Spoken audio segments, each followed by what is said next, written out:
Heads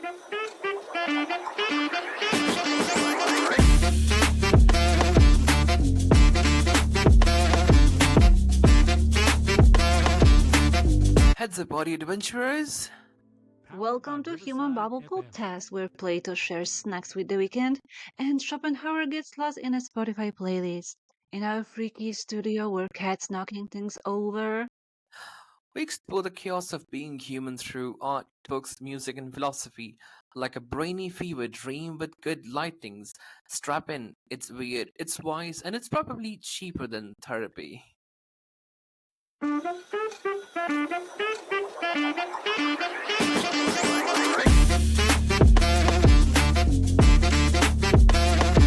Welcome to your beautiful collection of walking paradoxes, to another episode of the Human Bubble Podcast. We've got deadline, social anxiety, a dozen group chats, and somehow you're still expected to smile at your neighbors like a Disney character. Welcome to How to Deal with People All Around Us.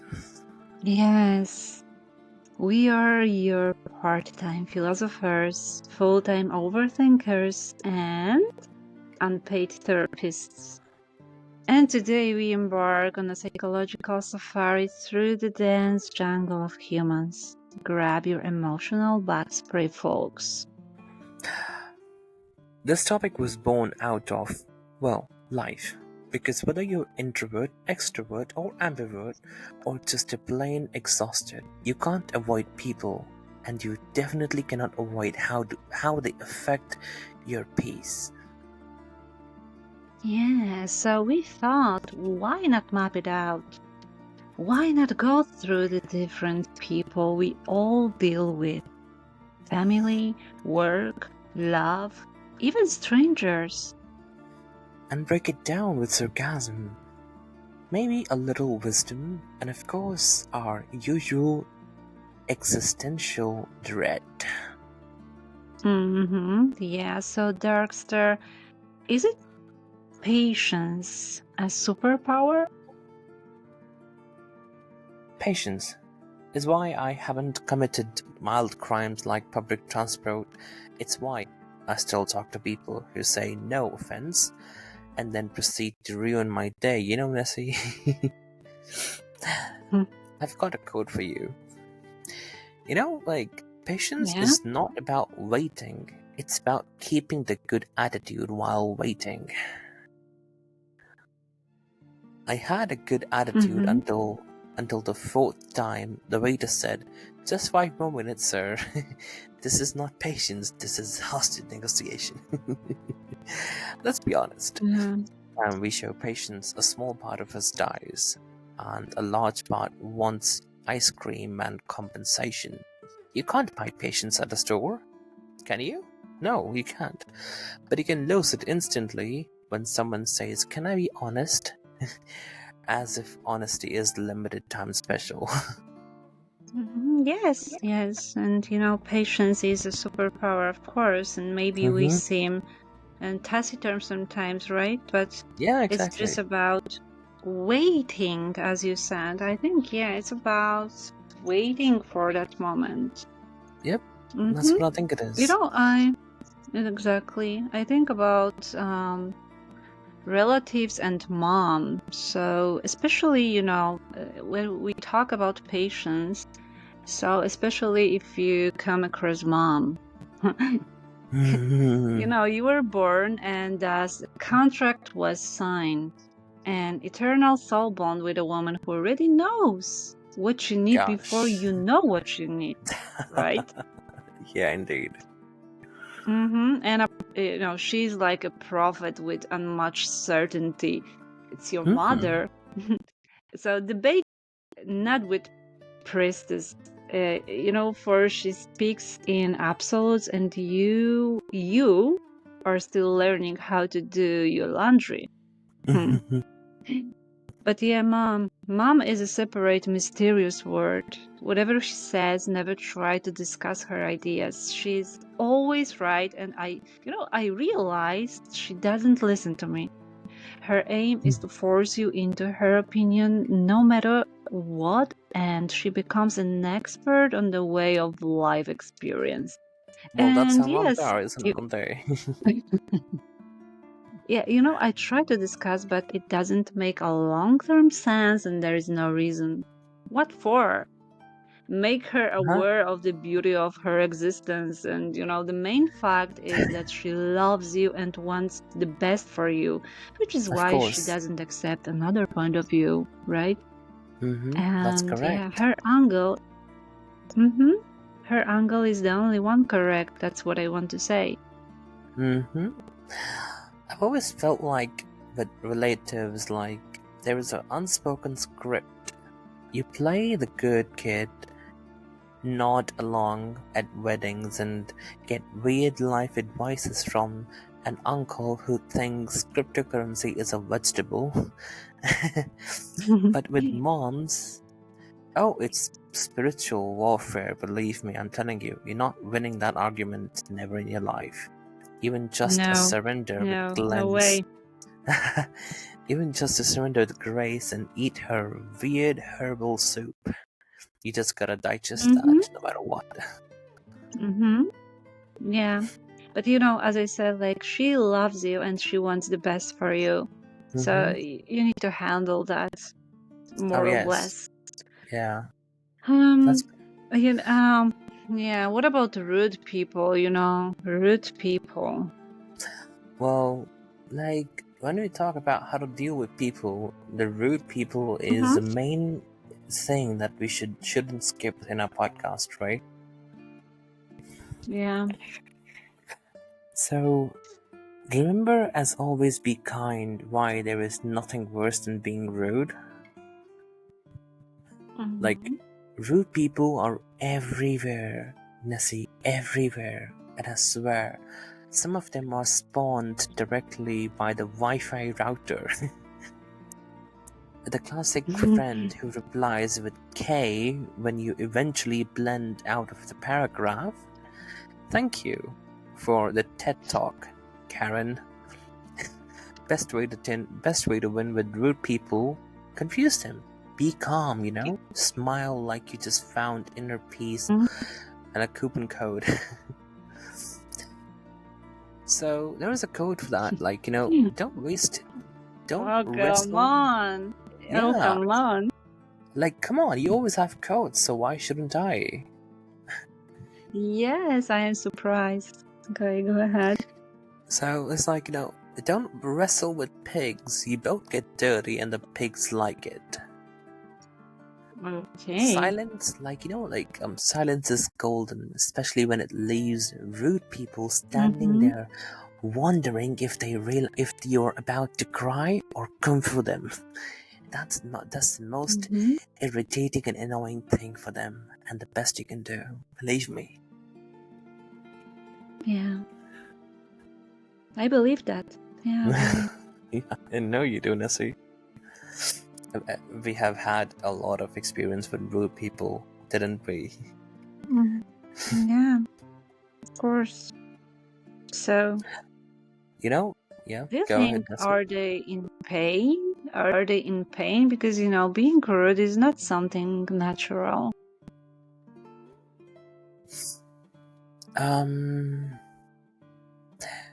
Well, now we're getting serious about for a second. Sometimes the person being difficult isn't rude. Like, they can be hurt as well, right? Yes. I believe like people carry storms inside, and sometimes those storms come out as sarcasm, distance, or just roasting your outfit for no reason. Like, people walking by on road, you never know what's going on in someone's mind, right? Like one time someone snapped at me in a group chat. Turns out that they were going through hell. I just happened to be standing near the fire. So sometimes the loudest cry for help is silence. You know what I said? You heard? Sometimes the loudest cry for help is silence, because you cannot say anything sometimes, so you're just quiet. Yeah. This is not a quote, like, that's a mirror, you know? So maybe today, instead of clapping back, check in, hey, how are you, okay? Might save someone who thought no one noticed them. And if they say I'm fine, just know fine is usually a code that if I'm holding it together with duct tape and memes, then they're about to break down, you know. Exactly, I hear you, of course, yeah. Yes, but you know, there is a warning sign. I guess some people are toxic, and they can use you like a sponge to remove the whole dirt. That's what I think. I know, Nessie, I know that. Yes. So I want you to go with bosses and colleagues. What about them? Have you got some idea for them? Okay, so, and especially at the workplace, whether people are rude or just are blessed with a different kind of understanding. And you know, I collected some tips to save your brain. So the first is the nod and redirect technique. Not intensely, like you are absorbing divine wisdom, and then gently pivot. Absolutely. That's an interesting angle. And what if we double down on that by, and you can insert your actual idea here. So, and you can of course do addition things, like you can furrow browse to show deep thinking and create, especially with boss. You should create a mental dictionary to decode boss speak into human language. You know? Then That's needed. respond as if you were on the same page, because technically you are just on different planets. And the second one is play the fool, but the clever one. Wow. Yeah. Indeed, Sometimes I love that. pretending you don't get it, leads them to explain themselves better or realize it doesn't make sense. Yeah, for example, wait, so we want to teach algebra to toddlers using interpretive dance? Genius! Walk me through how that would work in practice. And let them talk themselves out of their own bad ideas. So, and the next one is give their ideas a theatrical reading. So, for example, during the meeting, read their idea aloud like Shakespeare. Really milk the drama. It might help them hear how wild it sounds.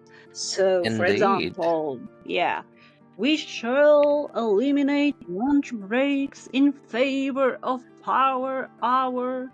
A bold proclamation, my liege. What the hell? Yeah, that's gonna embarrass them. That's gonna embarrass them. Yes. As I said, milk the drama. Indeed. Yeah. Spice it up. Yeah. And the last one, it's invoke the stakeholder spell. So, for example, that's interesting. I wonder how the curriculum team would feel about it. And the translation is, there is no way this will fly, but let me pass the hot potato. What the hell? Nessie, you're gonna make me laugh. I'm gonna talk a lot today. Really? Yes. But let's be honest. Workplace survival is just a grown-up version of pretending your toy phone had signal. You nod, you look focused, and intentionally question the meaning of existence whole while scheduling another fake meeting to avoid real ones. Yes, and you know, Darkster, What do you think? I really like this one, of course, with Shakespeare, and this one, play the fool but clever one, is a good one. You know why? Yeah, I love it. Because people love to use your skills, and if you show once that you can manage a situation where we are on a thin ice, they are going to rely on you, or what's more, they will pass you the hot potato. Conclusion, You know, be yeah, perky, go but ahead. play distracted, like you don't know what's going on. They won't ask you about help. Hmm. Easy, right? It's easy. Yeah, easy. It's easy. When you said right now that people know how to use you and Mm-hmm. use your skills, it's like, at work there is like, suppose you're working, and you have a higher person with authority over you, and they ask you to do something for them, right? Mm-hmm. And you will do it with so much dedication, with so much enthusiasm and so much dedication. But Mm-hmm. when you hand that work over to them, they will give it to their superiors, representing it as if they have done it, as if they have spent all the hours, all they have pulled the nighters, like, spent all the night working on it, and they have Mm-hmm. done it. And your name will never be mentioned, not even for a second. Mm-hmm. That's how it is like to work. Yeah, it can happen. So yeah, you must be careful. So as I said before, I like these expressions. Like they can use you like a sponge. Yeah, it's Just like to, people survive to get recognized. yep, yep, that's people. But another thing is how to deal with someone you love. It's a different thing, right? Oh, indeed, indeed. Hmm. We're getting to it. We're getting to it, Nessie. So how it is we're when you love getting we're someone. getting to partners. Mm-hmm. Well, well, well. Partners. Let's just say love is beautiful, but also complicated. Now listen to me. It is not just about candlelight dinners and calling each other baby in 3 different accents. No, Mm-hmm. it is not. Love is actually sacrifice, it's patience, it's accepting the quirks, the chores, and yes, even their obsession with watching crime documentaries at 2 a.m. Can you believe? But here's the thing, it also has boundaries. I wanna talk to you about some facts, Mm-hmm. Um That's what I'm waiting I've for. noted down yes, I have noted down some points which I want to mention. First of all, is like love is not a prison. Now, for all the viewers that are for all the listeners that are listening to us, so it's like for all the listeners, I want you to listen to it carefully. Love is not a prison.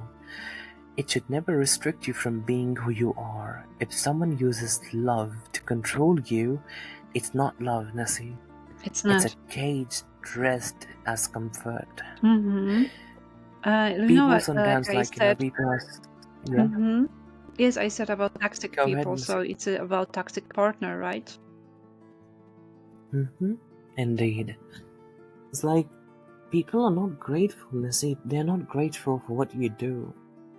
They never care about anything what you do. All they care about is themselves, and themselves. That Mm-hmm. they are fed, they're happy, they're good. And and they all the time they just want to control you and make you feel suffocate. Make you feel suffocate. And the second point is patience matters. Oh So yes, once you're not, again. Yeah. yes, indeed. You're not dating perfection, right? You're dating a person. And people makes mistakes. But patience shouldn't be a bridge. Should be a bridge, not a trap, Mm-hmm. It's very deep. I'll say it Yes. again. Patience Yeah. should be a bridge, not a trap. Yeah. Bridge between two people to connect them, Exactly, Nessie. to make them Yes. want. Yes. And on that bridge can be a lot of things in common. I like this metaphor. Yep. Yep. I love it. If your partner is making you feel unworthy, unloved, or invisible, remember, you always have a choice to leave. You deserve love, you deserve happiness. It's like, you shouldn't be with a person who makes you unloved, unhappy, unworthy, invisible, right? You've Yes. just got one life, and you deserve happiness. You should be with a person that makes you happy, that makes you feel loved, that makes you feel worthy. Yes, when What do you everything think? blooms, just bloomed on that bridge. Exactly. That bridge blooms with the flowers. You know, some partners become so ungrateful they forget the small wars you fight for them daily. They lose yourself just to hold on to someone else. No, I'll say something. You're not meant to be someone's emotional punching bag, Nessie. Like, people, people are not here to shrink so someone else can feel big. You're not here meant to be controlled, caged, or silenced. I feel that so much. I need to search a quote. Just a second. Okay, 3 quotes, and I have nothing. But wait, I Yeah, have what's up? something. Yeah, I have something in my mind, Okay. but not now. Okay, let's go with this. Okay, I found it. A true partner doesn't make you feel caged. They give you wings. Wow. So to anyone listening, I mean, let's be honest. On YouTube, there's thousands of videos. So if anyone is listening to us, who's going through this, life is too short to spend in a room full of dim lights. Choose the sunshine. Choose someone who's cherishing you like a rare gem you are. What do you think, Nessie? Yeah, that was deep, Darkster, and honestly, I think many people need to hear that. The idea that I bet they love, do. that love isn't supposed to break you. It's Yep. supposed to build you. That's going to sit with people. And you know, I Yep. think like sometimes you can use my tips how to deal with coworkers to partner as well, right? Really, indeed, yeah. Yeah, Exactly. like you know this theatrical expression. Sometimes you know when your partner is talking about something and you feel like it's a wild idea, it cannot happen. So you can use some of them, of course. Yeah, indeed. We Mhm. can. Nessie, I would like you to talk about strangers because we've Strangers. compiled. Yeah, exactly. We have compiled a couple of points, and this is something which you should go on. Yep. Let's go. And I have something to say about strangers because we meet them every day. So it's one thing, like glorious indifference.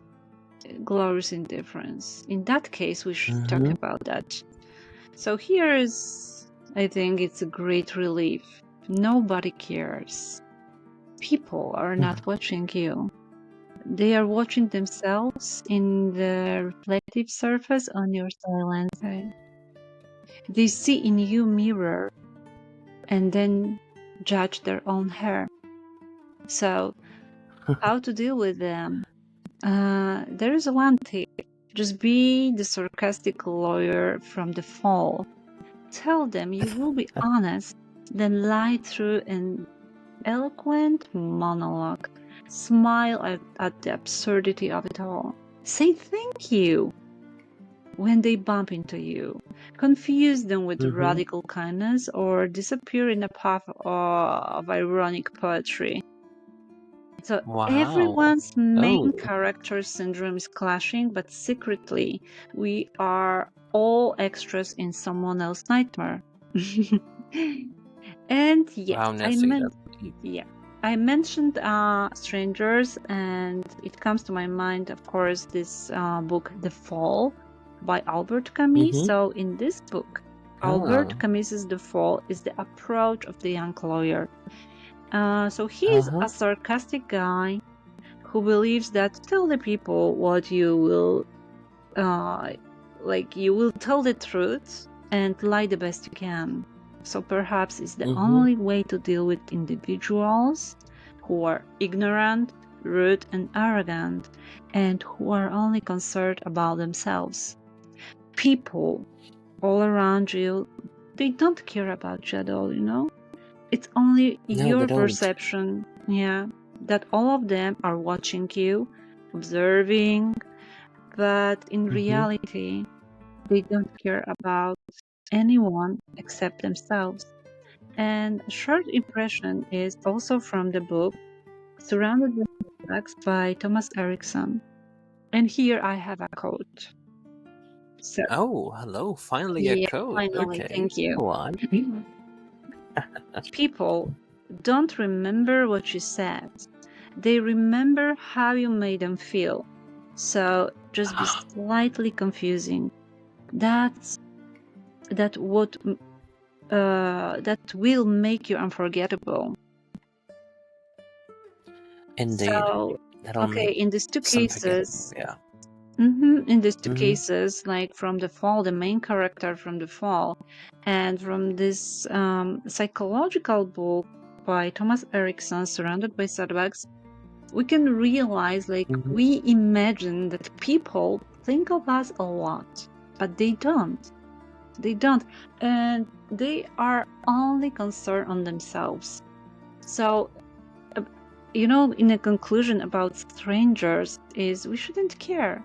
We shouldn't care about them. That's why Yeah. I call it Mm-hmm. glorious indifference. You know, indeed, that's so correct. I have a point to mention. Mm-hmm. Since if we're talking about people and strangers, I have just a point, Nessie.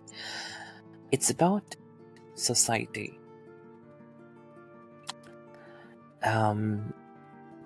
Yes, We we all live live in a in. society, right? Yeah, we live Yeah, in. exactly. I'm getting to it. We all live in a society, and but like everybody has this perception that you cannot do anything out of extraordinary, and if you do, people will look at you like people will talk about you like who are those people, let me meet them, I don't see them every day in my life. It's just a perception of people that they have built that like if you do anything out of extraordinary, suppose you are let's say you with a person and you're living together, right? And it's an apartment, so maybe that couple can have this perception that, oh, what other people will say, I say to hell with them, right? Mm-hmm. I mean, I don't get it why people care about others' perspective. You should care about the person you're with, right? Mm-hmm. It's about how you But feel. it's fake. People will talk. It's fake, they don't care Yeah. about your perception. That's what I think. It's about Yeah. pricing. When people ask you, okay, what do you think about my language skills, or what do you think about my outfit? They want to be priced. They want to hear oh, you look wonderful, you speak wonderful, your English is perfect. They don't want to allow any kind of criticism. Yeah, they just want to have those cheesy, sleeky comments on their way of speaking or make them want to feel good. I have a quote. It's not a quote, it's just a saying Mm-hmm. for my topic. It's like, when you walk on the road, dogs Mm-hmm. bark at you, but you shouldn't bark back at them, right? You're a human. What you should do is you should walk away from that road and let them bark. So Yes. when you do something out of extraordinary, people will talk about you no matter what. You cannot stop them. It's a stupid mouth. But you shouldn't care about their perspective. Think about you and the person you're with. Simple. That's First, all. we have different angles, and from these different angles we see differently, and that is beautiful, and we see that is beautiful, but some people, they don't see that. They cannot You realize. have to be deep. Exactly. They cannot see that diversity is something what is very precious. Exactly. They are, as I said, they are so much concerned on themselves. So we shouldn't pay attention too much what they think of us. And indifference is the one point. And you mentioned patience. Like sometimes, Yeah, I as you did. said, just avoid those people. Yeah, it's a good thing, but we cannot just be and live in like a hermit, somewhere far away from world and going on beaten tracks. It's not possible. Maybe it is, It but doesn't yeah. matter. You should care about others, right? Of course, we need to deal with them. That's why this topic today. And Darkster, you can ask me, so what have we learned? I would say nothing. Nothing specific, nothing it's another elimination, right? But I Exactly. found some stoic reflection. How can we deal with people? There can be a solution. Stoicism is an ancient Greek philosophy that focuses on personal virtue, rationality, and emotional resilience. So here are main points. You know them as well. So first point was live in accordance with nature. So understand and accept the natural order of the universe. Sometimes you must deal with the word, there is nothing more in your hands. Accept it. Just accept it. And humans are rational beings. We should live guided by reason. So let's believe that all of us, if not, back to the previous point and accept it. Just accept it. And the second point of Stoicism, very important, I think, for our questions, is focus on what you can control. You can't control external events, only your Indeed. only your thoughts, actions, and responses. Darkster, it's my favorite one. Yeah. In a way, especially when I want to explain and justify my laziness. So I cannot control my external events, right? I can't. So there is a great explanation for so many situations. And this focusing on what we can control, it comes with peace, right? Peace comes with accepting what is outside your control. So perfect. That's Perfect. correct. Sleep well, yes, and not being overwhelmed by nonsense people's problems. Indeed. I mean, What we why should should you, practice? even in the first place? Yeah, what we should practice according to Stoicism. Do you know? According to Stoicism, practice virtue. Now, you must pay for your peace of mind, the highest god is rete. Motto, excellence or virtue. Core virtue, wisdom, courage, justice, and temperance. So, and there's another one, it's like train your perceptions. Okay. So the fourth one is train your perception. Events are neutral. Your interpretation gives them the meaning. Cultivate objective judgment and reduce emotional relativity. Now the last one, and for you have to go with them more. Prepare for adversity. Yeah, Premeditatio premeditatio malorum. Yeah. malorum, exactly. I'm not that good in Latin. Thank you for helping me. Premeditatio malorum. Reflect one's potential misfortunes so you'll mentally be ready. Build resilience and reduce fear or surprise. Let's go, Nessie. I hold the Yeah. reins in your hands. Let's go. Okay, so when you said about practice virtue, training perception, and prepare for adversity, it comes to my mind another Stoic point, memento mori. So remember, Ooh. you will die.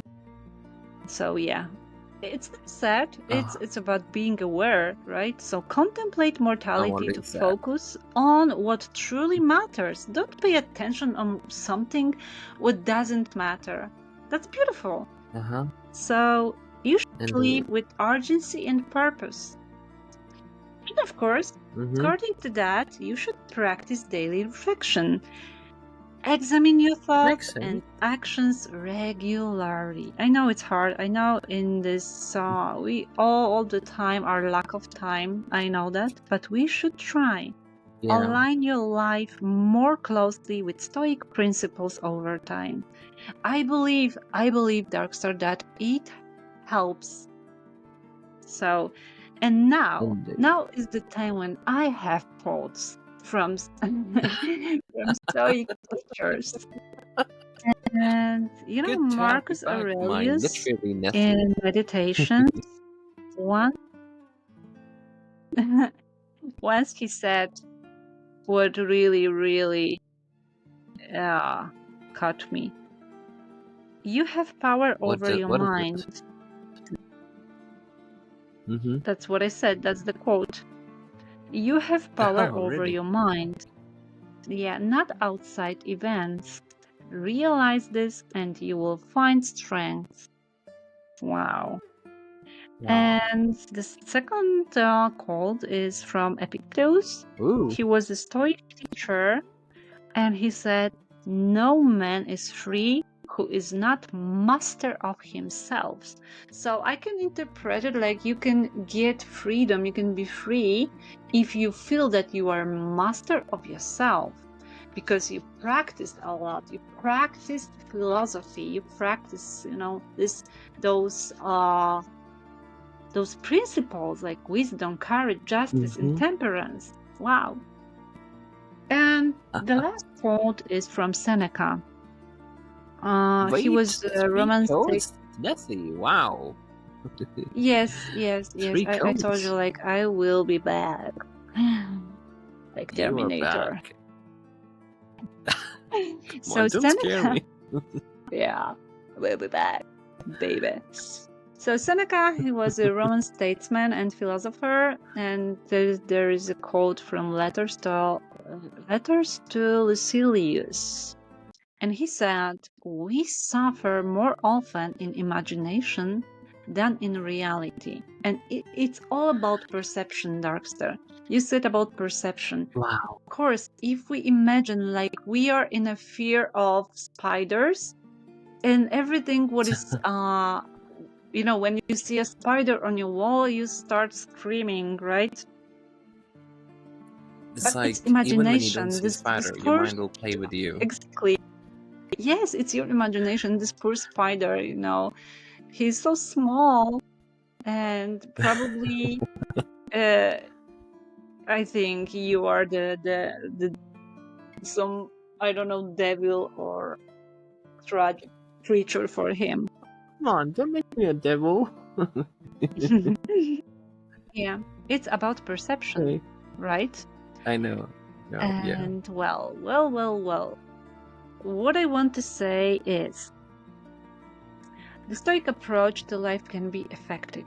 That's what I truly believe. And how achieve the goal and put into action those main points, you know, because you can say quotes, you can say a lot of points, blah blah, but how to put into action, I don't know, but I believe that by trying and step by step, day by day, in deep understanding and curious observation, the world around us we can deal with, more or less, of course. Oh yes, indeed. I love this. The third quote: "We suffer more often in imagination than in reality." I do love it. So, Literature is always the answer. Even if you don't find the answer directly, you start looking for, and that's the power of exactly. books, art, literature. That's what we are talking about.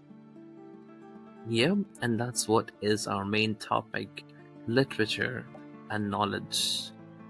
Because we're not, I don't say it as like we are philosophers or something, but we love philosophy, right? No. Okay, I agree. And You love philosophy is literature about more than me. asking. Like Socrates? But it's not only about literature. Yes, Socrates, yes, of course, but it's about everything, about music, about art, about some paintings, Literature, all yeah, I know. sculptures, a lot of things, even nature, how you contemplate nature. Like I try to it's additional thing to Stoicism from me, from my personal experience. If you wanna be a little bit stressed out, if you wanna achieve some point of calm and relax, you should find 5 minutes a day, 5 minutes, lay down close to the nature with beautiful flowers, leaves, trees, water, birds, everything, even cat nuggings over. And just contemplate, close your eyes, and try to achieve this point when your mind is empty. I mean, not empty in this negative sense, but it's free from bad thoughts. Peace. It's free It's from like what happened. Yes, like a peace. Like this point, like it's like it's clean. Yeah, it's clean, much more clean than empty. And just don't think about anything. Try to. I know it's very hard. It's very hard to do that, to put into practice. But yeah, we should try. And I try to do that every day. Oh, I know that. Even 5 minutes. Even 5 minutes or more. So, Nessie, we have MacGyvered the podcast to the end of it. Now, there is just one code that I want to end. At the end of the day. Okay, I'm happy because you have more quotes than me. Wow, congratulations. Thank you, my dear Nessie. At the end of the day, we are all just trying to stay sane in a world that doesn't stop spinning. So spin with grace, laugh mid-chaos, and if nothing else, make it a good story. And if the people around you are driving you nuts, remember, you're not alone. You're just in a human bubble. Oh. Okay, so see you in the next episode, astronauts. Stay weird, stay kind, stay untamed.